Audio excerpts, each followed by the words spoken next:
श्रोता प्रेमियों, मैं राम सागर शास्त्री आप लोगों के समक्ष रखने जा रहा हूं एक किस्सा सदा वृक्ष सोरंगा। देखिए, सदा वृक्ष और सोरंगा की कहानी जन्म जन्मांतर की प्रेम कहानी है, जिसमें सदा वृक्ष एक राजा के यहाँ जन्म लेता है और सोरंगा एक सेठ के यहाँ पैदा होती है। ये दोनों 7 जन्मों तक 7 प्रजातियों में जन्म लेते हैं, परंतु इनका प्रेम संबंध नहीं टूटता।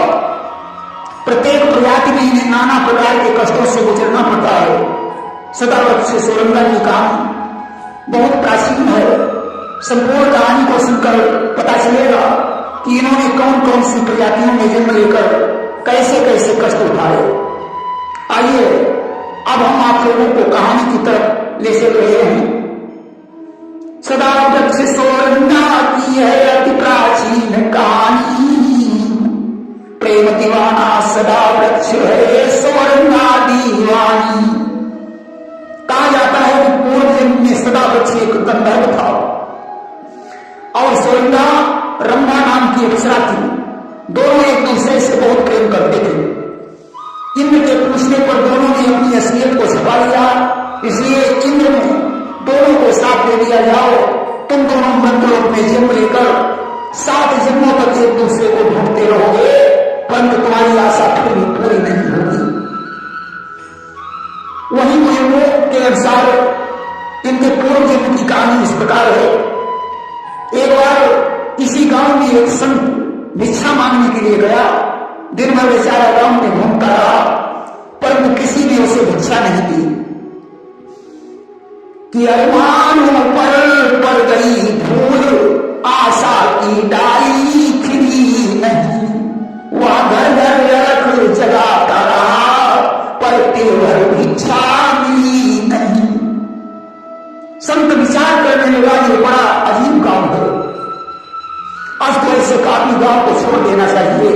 जब गांव से बाहर पहुंचा, संत को क्रोध आ गया, उसने गांव को साथ दे दिया कि इस गांव में आग लग जाए और सारा गांव विनष्ट हो जाए।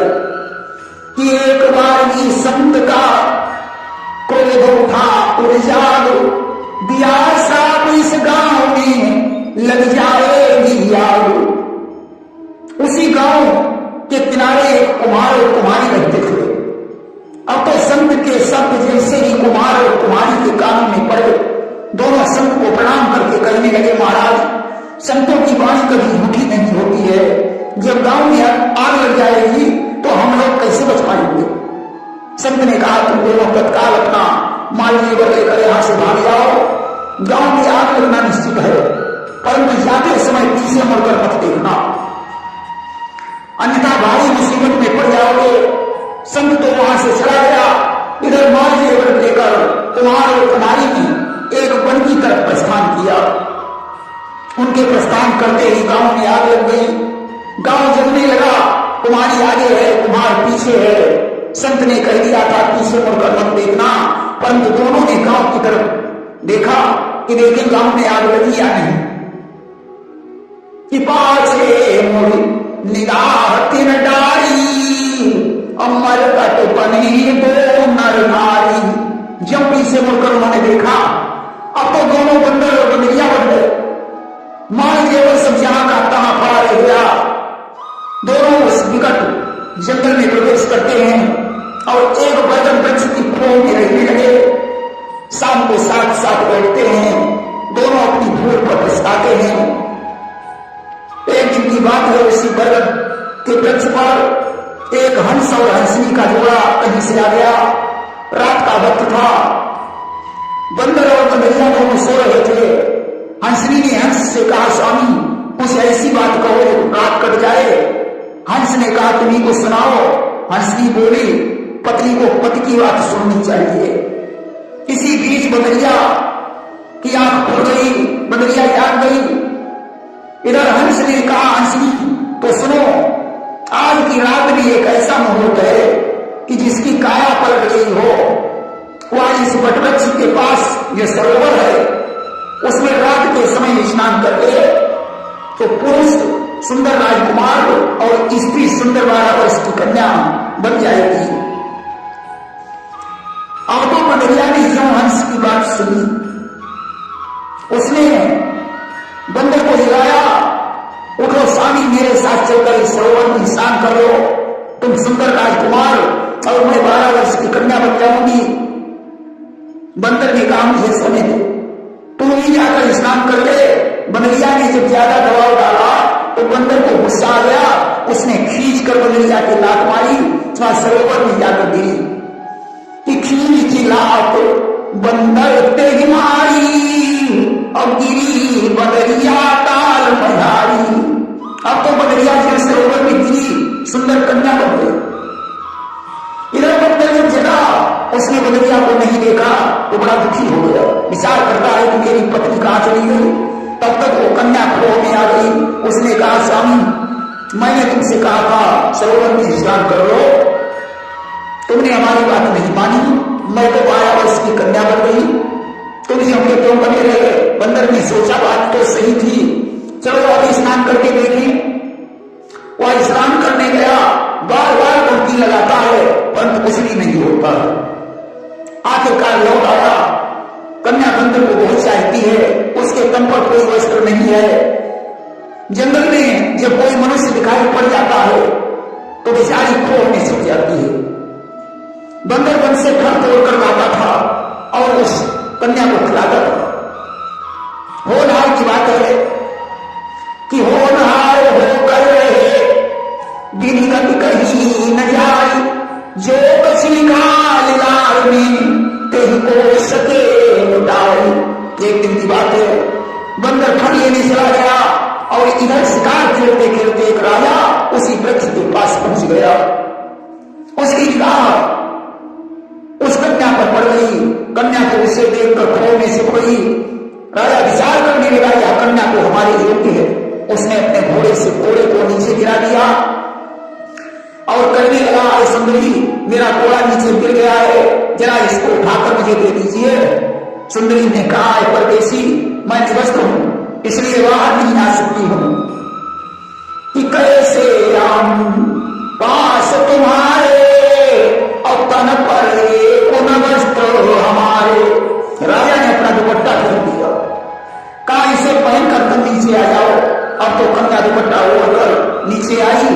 उसने जो घोड़ा पकड़ाया, राजा ने उसका हाथ पकड़कर घोड़े पर बैठा लिया और घोड़े को दौड़ा दिया। अब तो कन्या विलाप करने लगी। उसने राजा से विनय की, मेरा पति मेरे बगैर मर जाएगा, इसलिए मुझे छोड़ दीजिए।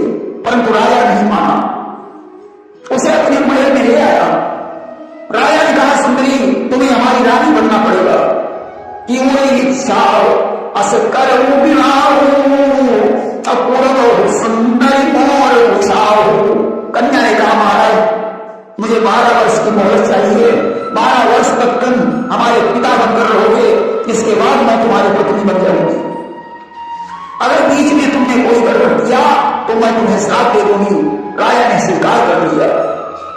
अब तो नगर की नारियों को पता चला कि राजा विवाह करके लाए हैं। नगर की स्त्रियां नई बहू को देखने के लिए दौड़ पड़ी। इधर तो राजा के यहाँ स्त्रियों की भीड़ है, खुशी मनाई जा रही है, और उधर वह बंदर फल लेकर वापस लौटा। आज उसने देखा खोह में कन्या नहीं है, विलाप करने लगा कि अहो प्रिया, अब हम का करी नहीं, और तुम बिन प्राण त्याग के मरी नहीं। हे प्यारी, अब मैं तुम्हारे बगैर कैसे जिंदा रहूंगा। मैं भी अपने प्राणों को छोड़ दूंगा। विचार करता है कि कन्या को कहीं कोई जंगली जानवर तो नहीं खा गया। इधर तो कन्या के बगैर बंदर दुखी है और उधर बंदर के बगैर कन्या भी दुखी है। एक दिन सुंदरी को एक उपाय सूझा। उसने राजा से कहा, पिताजी, मैं बंदरों का नाच देखना चाहती हूं। राजा ने नगर में ढिंढोरा पिटवा दिया कि प्रत्येक मदारी अपने अपने बंदर को लेकर आए। राजकुमारी बंदरों का नाच देखना चाहती हैं, उसे बहुत सा इनाम दिया जाएगा। अब तो तमाम मदारी बंदरों को ले लेकर पहुंचने लगे, परंतु कन्या तो अपने पति के लिए ये नाटक कर रही थी। एक दिन की बात है, उसी बरगद के पास एक मदारी पहुंच गया। बंदर कन्या के सोच में दुखी बैठा हुआ था। मदारी ने पीछे से जाकर उसे पकड़ लिया और जंजीर में जकड़ लिया बेचारे नाचना भी नहीं जानते थे। रानी महल में ले जाकर लकड़ी मार मार कर नचाने लगा। सुंदरी ने अपने पति को पहचान लिया तो उसने कहा, इस बंदर के बदले तुम मुझसे उस धन मांग लो और यह बंदर मुझे दे दो। मदारी ने बंदर राजकुमारी को दे दिया और बदले में उस धन लेकर घर चला आया। अब तो दोनों ने एक दूसरे को पहचाना। कन्या उस बंदर से प्रेम करने लगी। बंदर के लिए अपने हाथ से खाना बनाकर पहले उसे खिलाती थी और फिर स्वयं खाती थी। एक दिन की बात है, कन्या बंदर को छोड़कर बगीचे में टहलने के लिए चली गई और इधर राजा की बहनों ने लकड़ी मार मार कर उसे नचाना शुरू किया। इधर उधर भागने पर उसका गला कस गया और बंदर की मृत्यु हो गई। कन्या ने आकर बंदर को मरा हुआ देखा। अब तो उसके दुख की सीमा नहीं रही, विलाप करने लगी। उसने बंदर के साथ सती होने का विचार लिया और सीता में बैठकर वह बंदर के साथ चल गई। इधर शंकर और पार्वती नंदी पर सवार होकर भ्रमण करने के लिए निकले। पार्वती ने कहा, स्वामी इस सीता में दो लपटें क्यों निकल रही हैं? शंकर जी ने कहा, इस सीता में दो शरीर चले हैं, एक कन्या है और दूसरा बंदर। पार्वती ने कहा, स्वामी कन्या और बंदर का क्या संबंध था? शंकर जी बोले, दोनों पति पत्नी थे, कुमार और कुमारी से बंदर और बंदरिया बने। इसके बाद बंदरिया ने सरोवर में स्नान कर लिया, वो 12 वर्ष की कन्या बन गई। पार्वती जी ने कहा, स्वामी ऐसा करो, इन दोनों को जीवित कर दो। शंकर जी ने कहा, नहीं प्रिय, अब ये दोनों अगले जन्म में मनुष्य बनकर मिल जाएंगे। अस्त दोनों ने मरकर दूसरा जन्म लिया। बंदर जगदीश साहूकार का बेटा बना सदावत्स, जिसका नाम था, और कन्या ने पद्मा सेठ की जन्म लिया, जिसका नाम सोरंगा हुआ। इसके आगे का प्रसंग भागवत में सुनेंगे। प्रेम से बोलिए वृंदावन बिहारी लाल की जय।